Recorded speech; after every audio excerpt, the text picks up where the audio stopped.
የህልሞን ቤት በሲኤምሲ እውን ያድርጉ።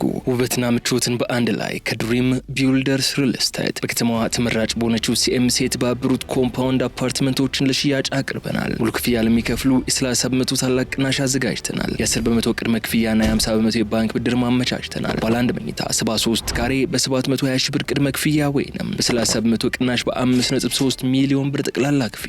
ባለ ሁለት መኝታ በ106 ካሬ በ1 ሚሊዮን ብር ቅድመ ክፍያ ወይም በ30 በመቶ ቅናሽ በ7.7 ሚሊዮን ብር ጠቅላላ ክፍያ። ባለ 3 መኝታ 141 ካሬ በ1.4 ሚሊዮን ብር ቅድመ ክፍያ ወይም 30 በመቶ ቅናሽ በ10.3 ሚሊዮን ብር ጠቅላላ ክፍያ እንካችሁ ብለናል። አፓርትመንቶቻችን ሰፊ የመኪና ማቆሚያ፣ የልጆች መጫወቻ፣ ዘመናዊ የመዋኛ ገንዳና አስተማማኝ የከርሰ ምድር ውሃ እንዲሁም ሌሎች መሰረታዊ ልማቶች ያላቸው በመሆናቸው ተፈላጊ ናቸው። ይፍጠኑ። በ2 ዓመት ተኩል ጊዜ ውስጥ ቁልፍ እናስረክባለን። ዋጋ ሳይጨምር የቤት ባለቤት የመሆን እድሉ አሁን ነው። የቀሩት ጥቂት ቤቶች ብቻ በመሆኑ በ0964 2529 አሁኑን ይደውሉ። ድሪም ቢውልደርስ ሪል ስቴት።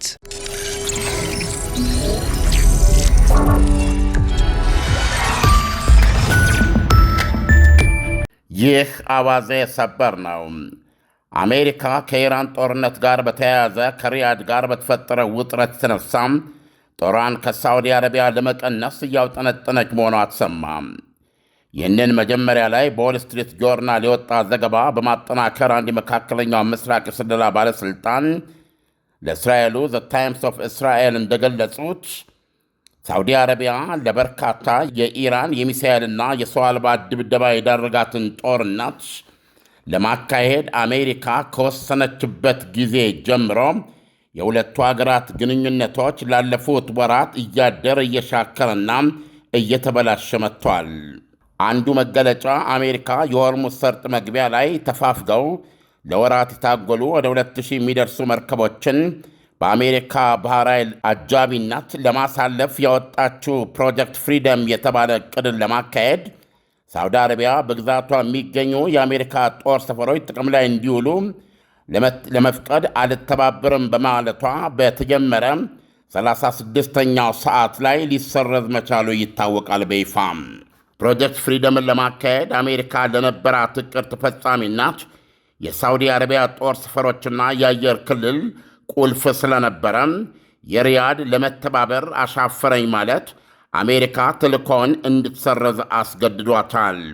ዎል ስትሪት ጆርናል እንደገለጸው በወቅቱ ፕሬዚደንት ዶናልድ ትራምፕ በተጀመረ በ36 ሰዓታት ውስጥ የተቋረጠበትን ምክንያት ከኢራን ጋር ውይይታችን ጥሩ እየሄደ ስለሆነ ነው የሚል ሽፋን እንደሰጡት አይዘነጋም። ዎል ስትሪት ጆርናል በዘገባው እንዳስነበበው በዚህ የተነሳ በቁጣ የነደደችው አሜሪካም ሳዑዲ አረቢያ የኢራንን ሚሳኤሎችና ሰው አልቦችን ስትከላከልበት የቆየችውን የአየር መከላከያ አዲስ አቅርቦት ለማዘግየት ዝታ ነበረ። ዎል ስትሪት ሚስጥሩን ያገኘው ስለ ጉዳዩ የሚያውቁ የአሜሪካና የአረብ ባለሥልጣን ነግረውት እንደሆነ ገልጿል። ከዚህ በኋላ ሪያድ ከአቋሟ በመለዘፍ ፍቃድ በመስጠቷም ፕሮጀክቱም በድብቅ ቀጥሏል ይላል ዘገባው። ይሁንና ቁስሉ በቀላሉ የሚሽር አይደለም ይላሉ ባለሥልጣኖቹም። በመሆኑም ይላሉ ሲያስገነዝቡ አሜሪካ ሳዑዲ አረቢያን ይበልጥ ለኢራን ስጋት ተጋላጭ በሚያደርጋት ሁኔታ በግዛትቱ የነበራትን ወታደራዊ መገኘት ለመቀነስ በጥብቅ እያውጠነጠነች ነው። የአሜሪካው የውጭ ጉዳይ ሚኒስትር ማርኮ ሩቢዮም ባለፈው ሳምንት የሰላጤውን አገሮች ለማረጋጋት በተለይም ጦርነቱን ተከትለው አሜሪካ ለነሱ የምትሰጠው ድጋፍ በማንኛውም መንገድ የማይናወጥ መሆኑን ለማረጋጋት በተባበሩት አረብ ኤሚሬትስ፣ ኩዌትና በባህሬን ጉብኝት ማድረጋቸው የሚታወቅ ነው። ሳውዲ አረቢያን እንዲሰማት በሚያደርግ ሁኔታ ዘለዋታል። ከውጭ ጉዳይ ሚኒስትሩ ጉብኝት አንድ ሳምንት በፊት አልጋ ወራሽ ሙሐመድ ቢን ሳልማን ፕሬዚደንት ትራምፕ በሚገኙበት የፈረንሳይ የሰባቱ የበለጸጉ አገራት የመሪዎች ጉባኤ ላይ እንዲገኝ ጥሪ ቢደረግለትም ሳይሄድ ቀርቷል። የአልጋ ወራሹ የመቅረት እርምጃ ሳዑዲ አረቢያም በአሜሪካ የጦርነቱ አያያዝ ላይ ያላትን ተቋሞ ለመግለጽ ነበር ይላሉ ምንጮቹ ለዎል ስትሪት ጆርናል። ጋዜጣው እንደገለጸው ሳዑዲ አረቢያ የኢራንን አገዛዝ ለመጣል የምታደርገው ሙከራ አይሰራም፣ ኢራን በበቀል የሆርሙዝ ሰርጥን ትዘጋና ዓለም አቀፍ ኢኮኖሚያዊ ቀውስ ውስጥ እንገባለን በሚል ስጋት ፕሬዚደንት ዶናልድ ትራምፕን ጦርነቱን እንዳይጀምሩ ስትወተውት ነበረ። ይሁንና ትራምፕ ሳውዲ አረቢያን ጆሮ ዳባ ልበስ በማለት ጦርነቱን ማስጀመራቸው ሪያድ ከአሜሪካው ፕሬዚደንት ትራምፕ ጋር ግንኙነቷን ለማበልጸግ ያደረገቻቸው ጥረቶች፣ ያፈሰሰቻቸው መዋለ ንዋይ ወይም የከፈለቻቸው ዋጋም በአሜሪካ ፖሊሲ ላይ የሚገለጽ ወይም የሚንጸባረቅ አንድም ተጽዕኖ ሊፈጥር አለመቻሉም ስጋት ውስጥ እንደ ከተታት ባለሥልጣኖቹ ለጆርናሉ ገልጸዋል። በዚህ የተነሳ ሳውዲ አረቢያና ሌሎች የሰላጡ ሀገራት መጀመሪያ ላይ ካንገራገሩ በኋላ አሜሪካን ኢራን ላይ ላካሄደችው ጦርነት ጦር ሰፈሮቻቸውን ፈቅደዋል። በዚህም የኢራን የአጸፌታ ድብደባ ተጠቂ ሆነዋል። ባለሥልጣኖቹ ጨምረው እንዳስገነዘቡ ሳውዲ አረቢያ የኢራን የሚሳኤልና የሰው አልባ ጣቢያዎች ላይ በርካታ የራሷን ጥቃቶች አካሂዳለች።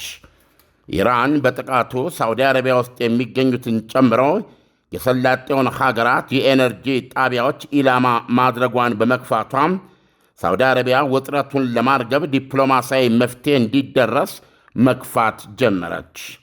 በተለይ የተባበሩት አረብ ኤሚሬት ኢራን ላይ የምታካሄደውን የአጸፌታ ጥቃት ማፋፋማ የክልሉ የነዳጅና የጋዝ ተቋማት ለበለጠ አደጋ እንዲጋለጡ ያደርጋል በሚል ተቋሞ መቀስቀሷ አልቀረም ይላሉ። ስለዚህም ኤሚሬቶች ጣቷን ከቃታ ላይ ታነሳ ዘንድና ጦርነቱን አሁን ወዳልተገባብቶም ስምምነት የተቀየረውን ውል ለማፈራረም ክልሉ የጀመረውን ዲፕሎማሲያዊ ጥረት ትቀላቀል ዘንድ አሜሪካ ጫና እንድታሳድርባት ታግላለች ይላል ዘገባው። አቡዳቢ በኢራን ላይ ያላት የከረረ አቋም በሪያድና በአቡዳቢ መካከል ላለፈው 1 ዓመት ሲብላላ የቆየውን ውጥረት አባብሶታል። በዚህም ሳቢያ የተባበሩት አረብ ኤሚሬት ሳውዲ አረቢያም በግንባር ቀደምትነት ከምትዘውረው ዓለም አቀፉ የነዳጅ ላኪ አገራት ኦፔክ አባልነት ራሷን አግልላለች። ሳውዲ አረቢያ ከዚህም በላይ በጦርነቱ ወቅት አሜሪካም በኢራን ወደቦች ላይ የጣለችውን ከበባ እንድታነሳ ሳታቋርጥ ግፊት ያደረገች ቢሆንም ትራምፕ ግን እስከ መጨረሻ እሺ ሳይሉ ውሉ እስከተፈረመበት ጊዜ ድረስ ከበባውን አጽንተው ቆይተዋል። ዘገባው እንደሚለው ኢሳያስ በዚህ ዘገባ ውስጥ ብዙ ነገሮች በተለያዩ ዘገባዎቻችንም ለመጠቆም ሞክረናል። በተለይ ይሄ አሁን የተደረሰው የመግባቢያ ያሉት ስምምነት በሁለተኛ በድፍረት ያልተግባብቶም ስምምነት ማለታችንን ምን ያህል ምክንያታዊ እንደሆነ የሚያሳይ ነው። ከዚህ ዜና እንኳ የምንረዳው ነገር ቤዚካሊ ኢራን በአሜሪካና በእስራኤል ጥቃት ብቻ ሳይሆን ራሷ ሳውዲ አረቢያ እንደዚሁም የተባበሩት አረብ ኤሚሬትስ የራሳቸውን ኃይልና አቅም በመጠቀም በኢራን የሚሳኤልና የሰው አልባ ጣቢያዎች ላይ ተመሳሳይ ወይም የበቀል የምትለውን ጥቃቶች ሲያካሂዱ እንደነበር የሚያረጋግጥ ነው። ይሄም ሆኖ የኢራን ጥቃት መቀጠል በነዳጅ ተቋሞቻቸው ላይ እያደረሰ ያለው ጉዳትና የማታ በአጠቃላይ ነዳጆቻቸውን ወደ ዓለም ገበያ የማቅረብ ዕጣ ፈንታቸውን አግቶ የቆየበት ሁኔታ ምን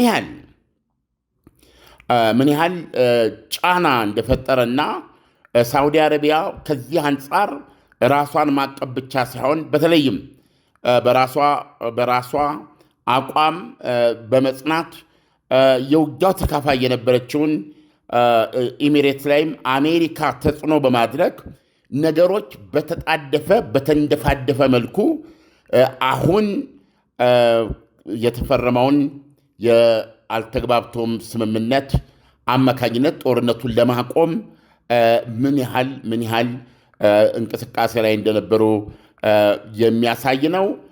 ከዚህ ጋር ደግሞ አብሮ እነዚህ የአሜሪካ አሜሪካ ቦዲጋርዳቸው ነች ለዚህ ለሰላጡ ሀገራት።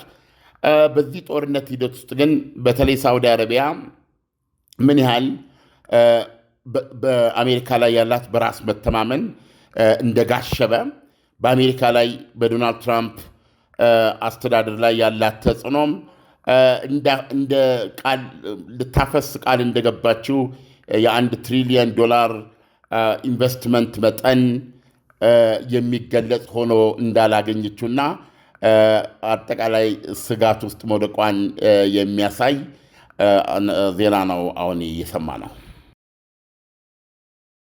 አዲስ ዓመት አዲስ ነገር ከሌለው ምንን አዲስ ዓመት ሆነ? ሁልጊዜም እንደምንለው ከደንበኞቻችን የምንፈልገው እርካታን ብቻ ነው እንላለን። ለአዲሱ ዓመት ደግሞ ከእርካታ ጋር ታላቅ ደስታን ጨመርንበት።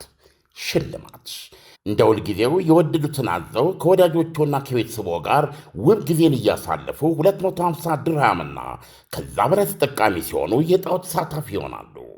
ኩፖኑ ላይ ስምና አድራሻውን ሞልተው በተቀመጠው ሳጥን ውስጥ ይከታሉ።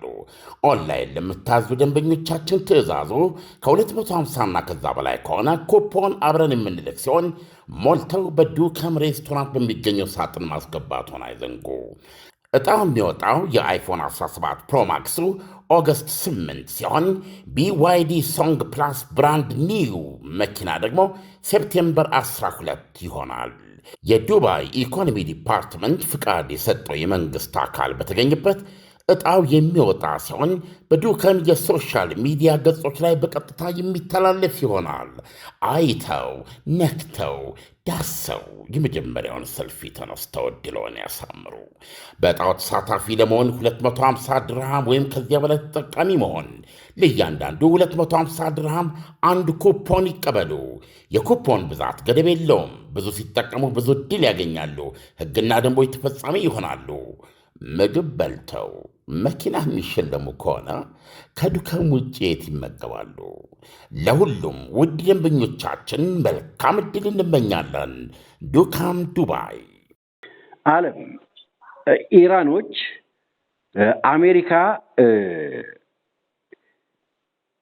ጫፏ መቆልመም ጀምሯል በማለት የአሜሪካንን ሉዓላዊነት የአሜሪካንን በዓለም ላይ ያላትን ታላቅነት ጫፉ መቆልመም ጀምሯል በማለት የገለጹበት መንገድ አሁን በይፋ እየታየ አይደለም። ለምሳሌ ሳውዲ አረቢያ አሜሪካ ከሷ ምድር ላይ ተነስታ ጥቃት ለመፈጸም አትችልም ስትል አሜሪካ ከዚህ በኋላ እኔን የማስጣል አቅም የላትም የሚለውን ሙሉ በሙሉ አምናለች ማለት አንችልም ወይ? አንችልም። አሁንም ከአሜሪካ ሌላ በአሜሪካ ቦታ ሊተኩት የሚችሉት የሚታይ የሚጨበጥ ኃይል የለም። ነገር ግን በአሜሪካ ላይ ለወትሮ የነበራቸው በራስ መተማመን ግን በኢራን የተሳካ ድብደባ ጋሽቧል። ይሄ ጦርነት ከዚህ በፊት እናስታውሳለን። የኢራቅ ጦርነት ሁለቴ ተካሂዷል። አሜሪካ አካሄዳለች። በእነዚህ ጦርነቶች ወቅት ሳውዲ አረቢያ በሁለቱም የኢራቅ ጦርነቶች ወቅት ይሄ ነው የሚባል አንድም ጉዳት አልደረሰባትም። እኔ እስከማስታውሰው አንድ ጊዜ ብቻ ዳህራን የአሜሪካ ጦር ሰፈር ላይ እስከ ሚሳኤል ጉማጁን ዋናው አርፎ 37 የአሜሪካ ወታደሮች መገደላቸው ይታወሳል። ነገር ግን በዚህ ከኢራን ጋር በተደረገው የ40 ቀን ውጊያ ወቅት ሳውዲ አረቢያም የተባበሩት አረብ ኤሚሬትም ኩዌት፣ ባህሬን በተወሰነ ደረጃ ራሷ ኢራቅም መጀመሪያ ላይ ቀላል የማይባል አሁን ብዙ ዘገባዎች እንደሚሉት በብዙ ቢሊዮን ዶላሮች የሚሰላ ነው የሚባል ጉዳት ደርሶባቸዋል። ይሄ በአሜሪካ ጦር ሰፈር ላይ የደረሱ ናቸው። በተጨማሪም ሳውዲ አረቢያ የነዳጅ ተቋሞቿ ተመትተዋል። ለመዝጋት የተገደደችበት ጊዜ አለ። ይሄ በገንዘብ ሲቀመጥ ሰፊ ነው። በዝርዝር ያወጡት ነገር ባይሆንም ስለዚህ ኢራን በኢራኑ የ40 ቀን ጦርነት ውስጥ የደረሰባቸው ውድመት የኢራንን ያክል አይሁን እንጂ ወይም ከኢራን ጋር የሚነጻጸር አይሁን እንጂ የጦርነቱ ጉዳት ጠባሳ በሚገባ አርፎባቸዋል። ስለዚህ ከዚህ በፊትም እንዳቀረብነው በአሜሪካ ኃይል ላይ በአሜሪካ ወታደራዊ ተገንነት፣ ዲፕሎማሲያዊ ተገንነት የነበራቸው በራስ መተማመን ቀላል በማይባል ደረጃ ቀንሷል። የዚህ የመቀነሱ ውጤት ነው እንግዲህ ከዚህ መቀነስ ጋር ለምሳሌ ሳውዲ አረቢያ የወሰደቻቸው እርምጃዎች ጠንካራ ናቸው። አሁን እንደሰማነውም አሜሪካ በዛ የተነሳ ነው በሳውዲ አረቢያ ውስጥ ያላትን ወታደራዊ መገኘት ለመቀነስ እያውጠነጠነች ያለችው የሚለው ሁላችንም እንደምናውቀው ፕሮጀክት ፍሪደም የተባለው ብዙ የተወራለትና ኢራን ሆርሙዝ ሰርጥ ላይ ምንም የቁጥጥር መብት እንደሌላት የሚያሳይ እቅድ ነበረ እና በተጀመረ በ36 ሰዓት ሊቋረጥ የቻለው በጣም አስቂኝ በሆነ ሁኔታ አሜሪካን በሚያዋርድ ሁኔታ ያው ታሪክ ነገና በተረጋጋ ሁኔታ ሲጻፍ በዚህ ጦርነት ውስጥ ዋይት ሃውስን በተመለከተ የዶናልድ ትራምፕ አመራር የፈጠራቸው ብዙ ነገሮች በጣም የሚነበቡ ነው የሚሆኑት ወደፊት እና ይህንን እንግዲህ ቀላል አይደለም። ወታደራዊ አቅመን አደራጅተ እቅድ ቀርቦላቸው ብዙ ነገር ተብሎ የተጀመረ እንቅስቃሴ በ36 ሰዓት ውስጥ ከኢራን ጋር የደራ ውይይት ላይ ስለሆንን አቁመነዋል ብሎ እስከ መናገር በሚያዋርድ ውሸት፣ ደረቅ ውሸት በሚያዋርድ ሁኔታ ለመግለጽ መገደዳቸው ምክንያት ሳውዲ አረቢያ ነች። ሲምፕሊ የጦር ሰፈሩን አሜሪካ በሳውዲ አረቢያ ያላትን የጦር ሰፈር ሆነ የአየር ክልሏን እንድትጠቀም አልፈቅድም በማለቷ የተነሳ አሜሪካ ያንን እቅድ ለመሰረዝ ተገዳለች። ነገር ግን ቅድም እንዳልኩ ከአሜሪካ ውጭ ሌላ አማራጭ ስለሌለና አሜሪካንን ማጣት ደግሞ የበለጠ ጉዳቱ እጅግ የከፋ ስለሚሆን ሳውዲ አረቢያ መልሳ በመፍቀድ የተቋረጠው ቀጠለ ሳይሉ በድብቅ ያ ፕሮጀክት ባነሰ መልኩም ቢሆን ከራዳር በታች መቀጠሉን ነው ይሄ ዜና የገለጸው። ስለዚህ አዎ በአሜሪካ ላይ ያላቸው በራስ መተማመን ጋሽቧል። ነገር ግን ለጊዜው አሜሪካንን የሚተካ ሌላ ኃይል አይታይም። ዓለም በአሜሪካ ላይ ያላቸውን እምነት ጋሽቧል ብለህ ገልጸኸዋል እና ይሄ ሳውዲ አረቢያ ላይ የታየው ነገ ዩናይትድ አረብ ኤሚሬትስ ቀጥሎ ኦማን እያለ የመስፋፋት እድል የለውም ወይም ደግሞ ዓለም በሌላ መልኩ ደግሞ ስንመለከት እነ ቻይና እነ ሩሲያ ይሄንን ቦታ የመተካት እድል ፋንታ የማግኘት አይችሉም። ይሄ ለማድረግ የምትችለው አሜሪካ ናት። አሁን በምናየው ወታደራዊ አቅማቸው ነው የምናየው። 3 አውሮፕላን ተሸካሚ የጦር መርከቦች ደርድራ ይሄን ሁሉ ፍሪጌትስ ዲስትሮየርስ የምትለውን አጥራ ኢራንን የሚያክል እጅግ ትልቅ ሀገር ይህንን ጥቃት እሷ ላይ አንድ ነገር በማይተኮስባት ሁኔታ ማካሄድ የምትችል አሁንም የዓለማችን ሌላ ያለ ሀገር አሜሪካ ናት። እንዴት አድርጋ ነው ራሽያ ልታካሄድ የምትችል? ዓለም አሁን ለምሳሌ ራሽያ ይህን ጦርነት ላታካሄድ ትችላለች። ቻይናም እንደዛው።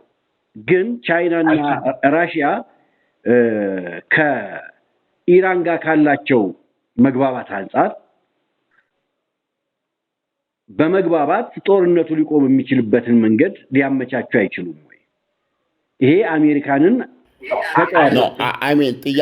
ጥያቄ አሁን የሰላጤው ሀገሮች ጥያቄ የመጀመሪያው የሰላጤው ሀገሮች በመጀመሪያ ይሄ በአሜሪካ ላይ ያለ ወታደራዊ ጉልበት ላይ ዲፕሎማሲያዊ ጉልበት ላይ ያላቸው እምነት ግሽበት በሳውዲ አረቢያ ብቻ አይደለም፣ ወጥ ነው። ይሄን ሁሉም ያውቁታል። እና ይበልጥ ከአሜሪካ ጋር ጸንታ ለመጓዝ ከፍተኛ ዲፕሎማሲ የተጫወተችው የተባበሩት አረብ ኤሚሬትም ስሜቷ ከሳውዲ አረቢያ አይለይም። የአሜሪካ ላይ የነበራቸው መተማመን ተጎድቷል። ይሄ ግልጽ ነው። ነገር ግን አሁንም ባለው መልኩ ቢሆን በዚህ ደረጃ ለደህንነታቸው ዋስትና ሊሰጥ የሚችል ሀገር ዩናይትድ ስቴትስ አሜሪካ ብቻ ናት።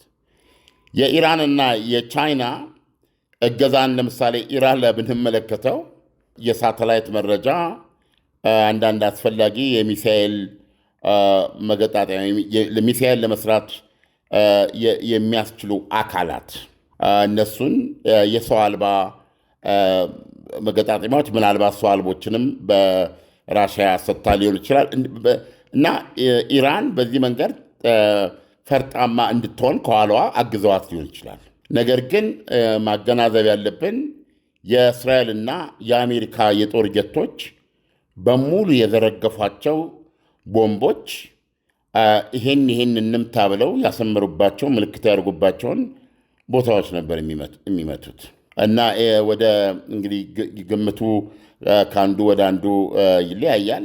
ዞሮ ዞሮ እስከ ግማሽ ትሪሊዮን ዶላር እና ከዛም በላይ ሊሆን የሚችል ውድመት እንደደረሰባት ነው ኢራን ያወቅነው። ስለዚህ አሁን ትልቁ የኢራኖች አቅም ኢራኖች ያሳዩት ነገር በዚህ በኩል እስራኤል ላይ መታኮሳቸው እንደቀጠለ ሆኖ የሰላጤውን ሀገሮች በሙሉ ታጋች ማድረጋቸው፣ ማንኛውም የአሜሪካ ጥቃት እነሱ ላይ እንዲያርፍ ማድረጋቸው፣ ኢላማ መምታት መቻላቸው እና በዚህ መንገድ ይሄም ስኬታማ ሆነው የሆርሙዝ ሰርጥን በቁጥጥራቸው ስር አውለው እነሱን ታጋች ማድረጋቸው ዓላማው መጀመሪያ አሜሪካ ራሱ ጦርነቱን እንዳትጀምር ያመኑበትና የፈየዱት ዘዴ ነው። ተናግረዋል። ሆርሙዝ ሰርጥን እንይዛለን ብለዋል። ከጦርነቱ ከተጀመረ በኋላ ኢፌክቲቭሊ ሆርሙዝ ሰርጥን በመዝጋት እና የሰላጡ ሀገሮችን ተጠቂ በማድረግ አሁን የምናየውንና እያደር እየተተረተረ በእውነት ነው ምለው የማይተማመን ባልንጀራ ወንዝ ለወንዝ ይማማላል እንዲሉ የመግባቢያ ስምምነት ብለው ባለ 14 ነጥብ ውሳኔ እንዲፈራረሙ ሆኗል እና ይሄን በማስደረግ ደረጃ እነ ሳውዲ አረቢያ፣ እነ ኩዌት፣ እነ ቱርክ እየተጫወቱት ሚና እዚህ ቀረሽ የማይባል ነው። ስለዚህ አሁንም በነገራችን ላይ እኔ እናንተን ስናወራ ዶናልድ ትራምፕ ነገር ያለው አሁን ትንሽ ዘመኑም ተቀይረዋል። ትናንትና ኳታር ላይ የቴክኒክ ውይይቱ በ14 ነጥብ ስምምነት ምክንያት መደረግ ያለበት የቴክኒክ ከፍተኛ ደረጃ ባለስልጣኖች የቴክኒክ ስብሰባ ዶሃ ውስጥ ይቀጥላል ብለው ነበር። በአሜሪካ በኩል ዋነኞቹ ተደራዳሪዎች እነ ጃሬድ ኩሽነር እና ስቲቭ ዊትኮፍ የሚገኙበት፣ በኢራን በኩል ደግሞ ዋነኛው ተደራዳሪ ቋሊባፍ የሚገኙበት ማለት ነው። እንደዚሁም ይሄ በጎን የሚደረግ የቴክኒክ ድርድራቸው ሲሆን በዋነኛነት ግን ቁርቋሷቸውን አቁመው ላለፉት ጥቂት ቀናት ያው ሲደባደቡ ነበር። ይሄንን አቁመው እንደገና ወደ መስመር ለመግባት በአጠቃላይ በዚህ በመግባቢያ ስምምነቱ መንፈሶች በሰፈሩት 14 ነጥቦች መንፈስ ዙሪያ ውይይት እንዲያደርጉ ኳታር ያጋፈረችውን ስብሰባ እንደሚያደርጉ ተገልጾ ነበር። ይህን ማረጋግጥልህ አሜሪካ ዶናልድ ትራምፕ ባሉት መሰረት የተከናወነ ነገር የለም። ኢራኖች እኛ የምናደርገው የቴክኒክ ከፍተኛ ባለስልጣኖች ንግግር የለም። እንትን ግን እንሄዳለን፣ ምንድነው ኳታር እንሄዳለን። ኳታር የሚሄዱበት አንዱ ምክንያት ያደረጉት ከ12 ቢሊዮን ዶላር በማዕቀብ የተያዘ ገንዘባቸው ውስጥ 6 ቢሊዮኑ ስለሚለቀቅበት ሁኔታ ከፍተኛ ትኩረት የሚሰጥ እንደሆነ የተናገሩት። ዛሬም ዜናዎች አሉ። ዶናልድ ትራምፕ በጣም ሁሉ ነገር እያሉ የሚሰጡት መግለጫ አለና አንዳንዴ ስለሚሰለች እየቆየን የሆነ የሚጨበጥ ነገር ሲኖረው እንመለስ በሚል እየዘለለን ነው። ስለዚህ በዚህ ውስጥ የምትመለከተው ከውስጥ የነበረውን ድራማ ነው አሁን በሳዑዲ አረቢያ ውስጥ ያየ ነው። ስለዚህ ይህ የመግባቢያ ስምምነት ባጭሩ የሰላጡ ሀገሮች በዚህም ሆነ በዚያ ይሄ ጦርነት መቆም አለበት፣ ስለዚህ መፈረም አለቦት በማለት በአሜሪካ ላይ ባሳደሩት ተጽዕኖም ጭምር ወይ ዶናልድ ትራምፕ ደግሞ ይሄንን ጦርነት ባልተጠናቀቀበት ሁኔታ በሆነ ስምምነት አድርገው ለመውጣት በመወሰን ፕሮባብሊ ቅድም ጥያቄ ላይ ያነሳውን የአሜሪካ ልዕለ ኃያልነት መቆልመም የጀመረበት ክስተት እንዲሆን ምክንያት ሊሆኑ ይችላሉ ብሎ ማሰብ ይቻላል። በዚህ ደረጃ ነው እየተጻፈ ያለው። ምክንያቱም ይህ ጦርነት የለየለት ጦርነት አይደለም። ይህ ጦርነት አሁንም በኢራኖች በኩል የሚሰጠው መግለጫ እኛ ለዲፕሎማሲ ክፍት ነን፣ ነገር ግን ለወታደራዊ ምላሽ በጣም ዝግጁ ነን የሚል ነው። ስለዚህ ሁለት ያልተዋጣላቸውና እንደውም ዛሬ የኢራን ውጭ ጉዳይ ሚኒስትር ምንድን ያሉት አሜሪካ እዚህ እስራኤል የምትባል ምንድን ነው የሚባለው ፔት ይሄ ቤት ውስጥ የሳሎን ውሻ ምናምን እንደዚህ አይነት ነገር ውሻ ነው ምናምን እሷን ሰው እንዳይነክሱ አፋቸውን ታደርግ የለ ውሾችን አፋቸውን ለጉሞ አለበለዛኛ ዲሲፕሊን እናስተምራታለን የሚል መግለጫ ነው የሰጡት አርጋችን እና በዚህ መግለጫ ውስጥ ቁም ነገር ይኖር አይኖር አይደለም ፋይዳው። ነገር ግን ይሄ ጦርነት የተካሄደው በአሜሪካ በልዕለ ኃያሉ አሜሪካና በኢራኖች መካከል ነው። ስለዚህ የዚህ ጦርነት አሸናፊ አይደለችም አሜሪካ። አሸናፊ ባልሆነችበት ነው የምፈልገውን ነገር ዲክቴት አደርጋለሁ በሚል ይሄን ያልተግባብቶም ስምምነት ፈርማ ይሄው ወንዝ ለወንዝ ሲማማሉ የሚገኙት ማለት ነው። እና ሁኔታው ይሄንን ነው የሚመስለው። ዓለም እንደው ለማጠቃለል ያክል አሜሪካ ሙሉ በሙሉ ሊባል በሚችል መልኩ ተሸንፋለች ብሎ መውሰድ የሚቻልባቸው ሁኔታዎች እየታዩ ነው።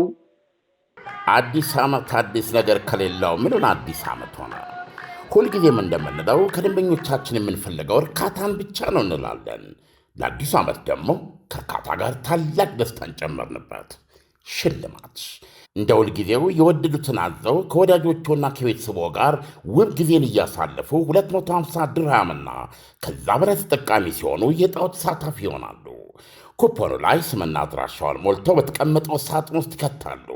ኦንላይን ለምታዙ ደንበኞቻችን ትዕዛዙ ከ250ና ከዛ በላይ ከሆነ ኩፖን አብረን የምንልክ ሲሆን ሞልተው በዱከም ሬስቶራንት በሚገኘው ሳጥን ማስገባቱን አይዘንጉ። ዕጣው የሚወጣው የአይፎን 17 ፕሮማክሱ ኦገስት 8 ሲሆን BYD ሶንግ ፕላስ ብራንድ ኒው መኪና ደግሞ ሴፕቴምበር 12 ይሆናል። የዱባይ ኢኮኖሚ ዲፓርትመንት ፍቃድ የሰጠው የመንግሥት አካል በተገኘበት ዕጣው የሚወጣ ሲሆን በዱከም የሶሻል ሚዲያ ገጾች ላይ በቀጥታ የሚተላለፍ ይሆናል።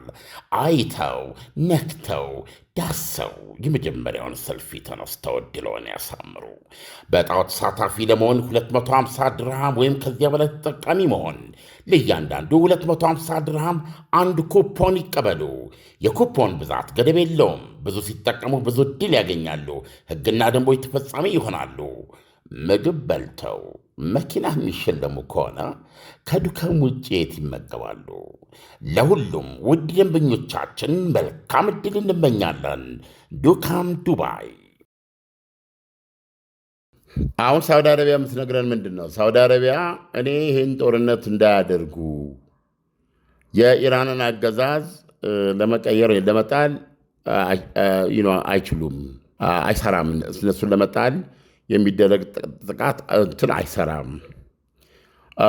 ሁለተኛ ጦርነቱን ቢከፍቱ ኢራን ሆርሙዝ ሰርጥን ትዘጋለች። በመዝጋት የእኛንም ኢኮኖሚ እንዳለ የኤነርጂ ምንጩንም ታጋች በማድረግ ዓለምን ለኢኮኖሚ ቀውስ ትዳርጋለች በማለት አስጠንቅቃለች ሳውዲ አረቢያ። ይሄንን መናገሬ ይሄንን መወትወቴ ከቁም ነገር ተጽፎ በፕሬዚደንቱ የጦርነት ውሳኔ ላይ አልተደመጥኩም ነው። ስለዚህ ዶናልድ ትራምፕ ሳውዲ አረቢያ ይሄንን ብትልም ሳውዲ አረቢያ ዶናልድ ትራምፕ ከእስራኤል ጋር ሆነው ወደ ጦርነቱ ገብተዋል። ወደ ጦርነቱ ሲገቡ በተለያየ ቋንቋ በኋላ ቢያስተባብሉትም የኢራን አመራሮችን በመምታት አገዛዙን ለመጣል ነው፣ አገዛዙን ለመቀየር ነው ጦርነት ውስጥ የገቡት። በኋላ ላይ ደግሞ በእስራኤልን በኩል የተገለጸው አገዛዙን ቀጥታ መጣል ባይሆን ህዝቡ አገዛዙን እንዲጥለው የሚያስችል ሁኔታ መፍጠር ነው። ዞሮ ጦርነቱ ከ40 ቀን በኋላ የቆመበት ሆነን ስንመለከት አገዛዙ ከበፊቱ የበለጠ አክራሪ ሆኖ ነው አሁን የመጣው። አገዛዙ ከበፊቱ የበለጠ የተጋትሮ ተራዳ ኃይሉን ማጠናከር የሚፈልግ አሁን የሊባኖስ ስምምነት አሜሪካና እስራኤልና ሊባኖስ በአሜሪካ አደራዳሪነት የደረሱበትን እስራኤል ቦታውን ጸጥታውን እያረጋገጠች እየለቀቀች እንድትወጣ እሷ የምትለቀውን ቦታ የሊባኖስ ጦር እንዲቆጣጠረው ስምምነት ላይ ደረሱ። ሄዝቦላ ይህንን አልቀበልም አለ። ሄዝቦላ ይህንን አልቀበልም አልተግባብቱም። ስምምነቱ ላይ እንደተጠቀሰው አሜሪካ ኢራንን ታስማን ነው እስራኤልን ታስቁም ውጪ ብላ የእሱ ህልውና በተጠበቀበት ሁኔታ መሳሪያውን እንደያዘ እስራኤልን ከሊባኖስ አሜሪካ እንድትወጣ ታስገድድ፣ አለበለዚያ እኛ አባረን እናስወጣታለን አለ። ሲቹዌሽን። ስለዚህ አሁን ምን ለማለት ነው? ሁለት ሰዎች ጦርነትም የመፍትሄ አካል ነው። ስለዚህ ይሄን ጦርነት ዶናልድ ትራምፕ በዚህ ሁኔታ ይሄንን ለመቋጨት ከፈለጉ በማስፈራራት በዛቻና በመለማመጥ ገንዘብ በማቅረብ በዚህም ሆነ በዛም የተመቻመቸ የሆነ ነገር አድርገው ለመውጣት ካልሆነ በስተቀረ አት ዘ ኤንድ ኦፍ ዘ ዴይ ይሄ ጦርነት አላለቀም። በጅምር የቀረ ጦርነት ነው። ስለዚህ ይህ በጅምር የቀረ ጦርነትን ደግሞ ጦርነቱ የተከፈተባት ሀገር በየቀኑ የምንሰማው ነገር ነው። ሆርሙዝ ሰርጥ አለቅም። ሆርሙዝ ሰርጥ በእኔ ሉዓላዊነት ስር ነው የሚቆየው። ለሚቀጥሉ 60 ቀናት ብቻ ገንዘብ አልቀበልም። ከዛ በኋላ ግን ሆርሙዝ ሰርጥ ከኢራን እጅ አይወጣም። ብላክ ኤንድ ዋይት ነው ኢራኖች የሚናገሩት። ይሄ ብቻ አይደለም ኢራኖች የሚናገሩት። ከዚህ በፊት በሰራነው ዜና ሰምተሃል። 3 ወር 90 ቀን ይደረግልን ብለው ጠይቀው ነበረ ኢራኖች 60 ቀን የሚለውን። ዶናልድ ትራምፕ አሁን ሲናገሩ አያሳስበንም፣ 60 ቀን ላይ ችግር የለም እናራዝማለን ብለዋል። በየቦታው ላይ ኢራኖች ቃል በቃል ያሏቸው ጉዳዮች አንዱ እንኳ አልተቀነሰም። ስለዚህ የዶናልድ ትራምፕ አካሄድ ያላሸነፉትን ጦርነት አሸናፊ እንደሆኑ አድርገው የመውጣት እኔ ብልጣብልጥነት ነው፣ ሌላ ሊባል የሚችል አይደለም። የሰላጡ ሀገሮችን ላደጋ ትተዋቸዋል። እስራኤል ላደጋ ትተዋል። የአሜሪካንን ሌላ ኃያልነት ምናልባት ነገና ከነገ ወዲያ በመካከለኛው ምስራቅ ውስጥ ከስር መሰረቱ ሊነቆ ኢሬሌቫንት ኃይል ሊሆን የሚችልበት ወይም እንደ አንድ ሌላ ኃይል እንደ አንድ አማካኝ ኃይል ሊንኳሰስ የሚችልበትን ሁኔታ ፈጥረዋል። እና አሁን ይሄንን ማስተባበል አይቻልም። ይህ ጦርነት በምንም መመዘኛ ለመገባደድ በሚያበቃው በኩል አልተካሄደም። ስለዚህ በአሜሪካ በኩል የምትሄደው የማይቀር መሆን ያለበትን ነገር ላለማድረግ በዚህም በዚያም ብሎ ሰፋፍቶ ለመውጣት የሚደረግ እንቅስቃሴ ነው። አስቸጋሪው ነገር ምንድን ነው? ጦርነቱን ለመቀጠል ቢፈልጉም አሁን በሰላጤው ሀገሮች ዘንድ ያላት ተአማኒነት አሜሪካ ከጦርነቱ በፊት ከነበረው በእጅጉ ያሽቆለቆለበት ስለሆነ ምናልባት ዶናልድ ትራምፕ ወደ ጦርነቱ ልመለስ ቢሉም ፕሮባብሊ አሁንም ከዚህ ጦር ጀት ሆነ አያስነሱም፣ የእኛን የአየር ክልል አይጠቀሙም የሚለው መቋቋም ሊጠብቃቸው ይችላል። ስለዚህ በዚህም ሆነ በዚያ ነገሮች በዚህ የሚያልቁ ከሆነ ያለ ጥርጥር አሸናፊዋ ኢራን ነች በብዙ መልኩ። እና ደግሞ ከዚህ በኋላ ያለችው ኢራን ከጦርነቱ በፊት ከነበረችው ኢራን እጥፍ የምታስከነዳ የመካከለኛው ምስራቅ ትልቅ ኃይል ነው የምትሆነው። ይሄ እውነታ ነው እየተንጸባረቀ ያለው። ዶናልድ ትራምፕ በዛሬው ዕለት 60 ቀኑ ኢሶኬ ሊራዘም ይችላል ብለው ከወዲሁ መግለጫ ሰጥተዋል። እና የህዳር አጋማሽ ምርጫ የሚጠብቃቸው ሰው ናቸውና ኢራኖች በዚህ ጦርነት ውስጥ የአሸናፊነት ቦታ ላይ መሆናቸውን መካድ አይቻልም። ዓለም አሜሪካ የመደራደር አቅሟን አታለች። ለዛሬው ትንታኔ ከወዲሁ አመሰግናለሁ። መልካም ምሽት ይሁንልን።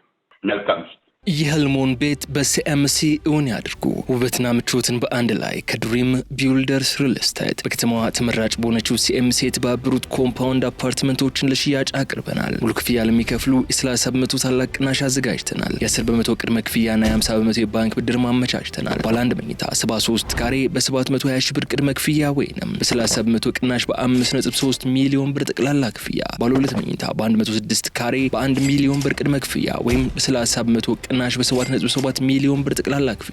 ባለ 3 መኝታ 141 ካሬ በ1.4 ሚሊዮን ብር ቅድመ ክፍያ ወይም 30 በመቶ ቅናሽ በ10.3 ሚሊዮን ብር ጠቅላላ ክፍያ እንካችሁ ብለናል። አፓርትመንቶቻችን ሰፊ የመኪና ማቆሚያ፣ የልጆች መጫወቻ፣ ዘመናዊ የመዋኛ ገንዳና አስተማማኝ የከርሰ ምድር ውሃ እንዲሁም ሌሎች መሰረታዊ ልማቶች ያላቸው በመሆናቸው ተፈላጊ ናቸው። ይፍጠኑ። በ2 ዓመት ተኩል ጊዜ ውስጥ ቁልፍ እናስረክባለን። ዋጋ ሳይጨምር የቤት ባለቤት የመሆን እድሉ አሁን ነው። የቀሩት ጥቂት ቤቶች ብቻ በመሆኑ በ0964 2025 29 አሁኑን ይደውሉ። ድሪም ቢልደርስ ሪል ስቴት